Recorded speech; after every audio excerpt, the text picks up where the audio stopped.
Hi, YouTube. Welcome, YouTubers. Welcome to Greenhouse Greenery. I am headed out to Colorado Crystal Curio to drop off the batch of 70 Big Sagebrush. So I just wanted you to enjoy the drive from my home up here on Green Acres Greenery Ranch and Farm. And I just wanted you to see how beautiful the ride was out of here. Leaving the mesa and driving up to the Colorado Crystal Curio that is located right downtown in Paonia, Colorado. And I will leave links excuse me, to their website, to Brandy Logan's website. She has a beautiful store with a lot of different types and varieties of rocks and crystals and everything you name it. So I will provide those links to her website and to their Facebook page where you can get a little bit more details on what they sell in their store. And it's a really nice store. I've been a frequent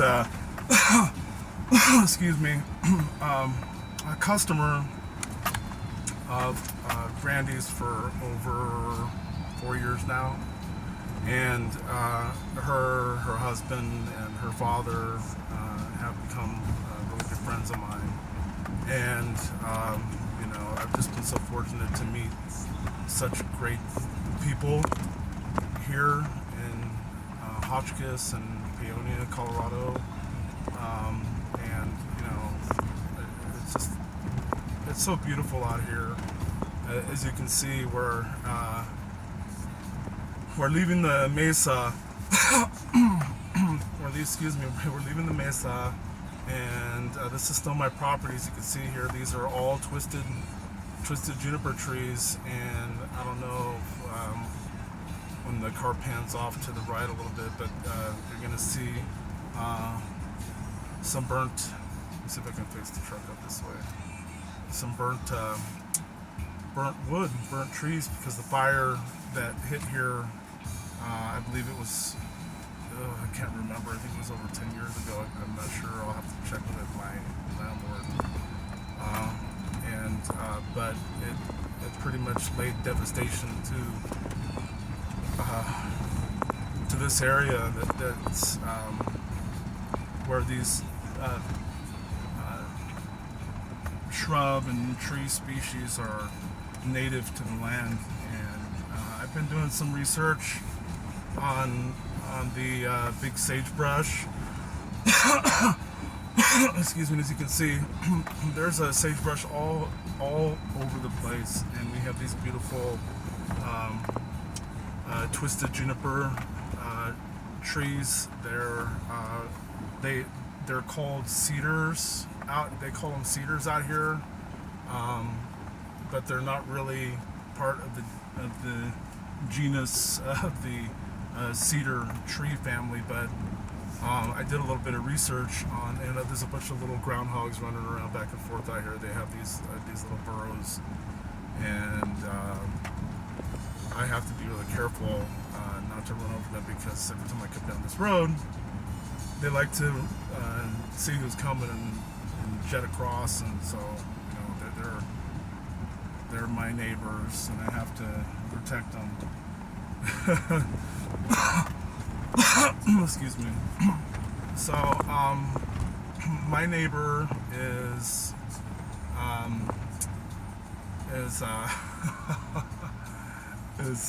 the I just drew a mind block.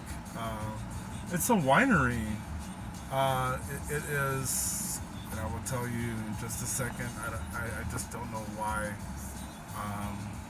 I forgot the name of this winery.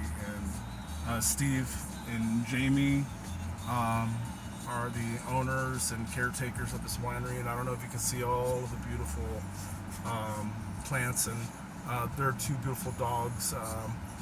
I don't know their names, but the white one is a female, and so this is called the Storm Cellar Winery. One day I'll come back and I'll interview Steve and Jamie, and they have a beautiful winery, acres and acres of green, beautiful grapevines growing all over the place, and and they've become really good friends of mine. They're right down below me, up on the mesa, and I'm gonna say hi to the beautiful babies over here. Hi, Mama, Papa, beautiful. Hi, where's your mommy and daddy? It's beautiful outside, isn't it? It is so beautiful. I love you. Yeah. So, you know, this place is just so beautiful. She just planted this garden. They live here in this house over here, and they have the other store over there where they sell the wine. And they have their cookouts with chefs who I plan on selling microgreens that I'm going to be growing in my 4,000 square foot greenhouse. And I want to provide all of the local chefs and restaurants and the local stores here in town with freshly grown non-GMO microgreens. And I don't know if you can see through here, but yeah, that is field and fields of beautiful grapevines growing, you know, gonna be close to harvesting pretty soon. Excuse me, sorry about that. And then I'll give you an update on my vegetable garden. Yeah, that's how I know that harvesting is going to be coming soon, because my melons and cantaloupes and my tomato plants and those plants that are going to be producing fruits and veggies for us to eat, like squash and cucumbers, and yeah, it's just that I'm working this garden with me and my sister, and excuse me, and she's been doing a lot of planting and stuff, so she knows what's what and where it is and stuff, and you know, it's just been you know, a daily thing, trying to keep these beautiful plants hydrated. My corn is growing great. I've lost a few corn because of the wind. The wind gets pretty horrendous up here.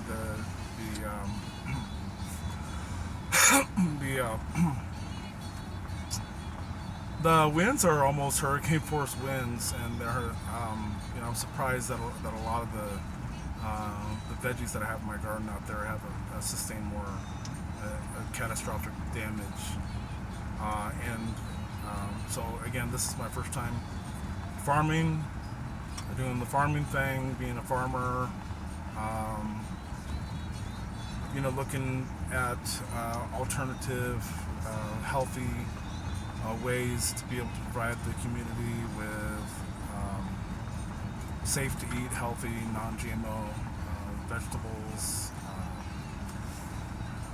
In my earlier videos, I talked about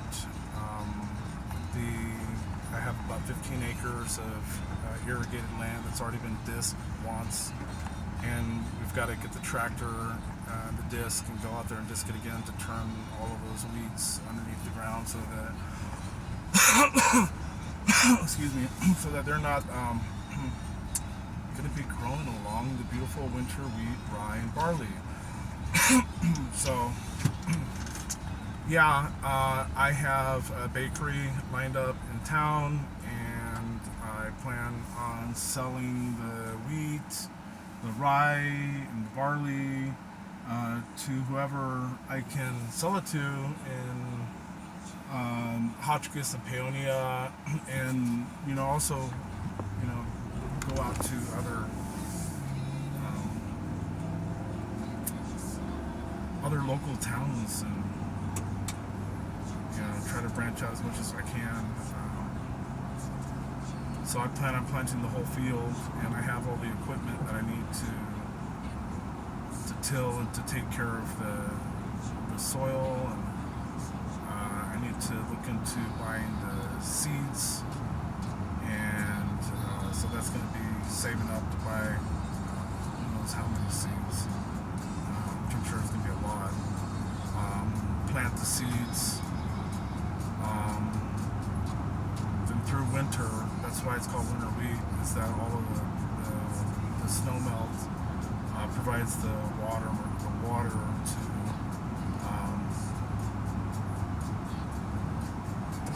to allow the winter wheat to start sprouting and growing. And I did a little bit of research on that, and you can get at least 3 full harvests from one planting each year. It does provide for good cover growth to help prevention of weeds and to help sustain the soil nutrients and things like that. So we want to be earth friendly and earth nature conscious, because Green Acres Greenery, we are going to provide healthy, abundant food, feed the community in the surrounding areas. So that is, we are headed into Paonia. This is the only one of the only motels in town. There's 2 motels in town. It's so beautiful. As we come in, everything's just green. Trees are just alive and green. Beautiful. Everything's growing. Farmers are out. And this is a farming community. And Rocket Man is a farmer. Sam. And so now we're pulling into Colorado Crystal Curio. I'm going to go ahead and talk to Randy, and that'll be our next video. I'll make sure to, what I want to do is interview Brandy and have her take us walk in a tour around the store and tell us about what she has. Yeah, to see how beautiful her store is, and it's really top notch, upscale. She's good, like I said, she's a good friend of mine, and I've got a crystal and a rock collection thanks to Brandy. So I just want to go ahead and end this here, and we'll catch up on our next video. Again, thank you for watching, and welcome to Greenhouse. I couldn't think of my greenhouse. I got lots of projects on my mind. Welcome to Green Acres Greenery, and we have more things to come and great projects on the horizon. Thank you very much, and talk to you later. And be sure to hit that thumbs up and leave a comment. Thank you. Bye-bye.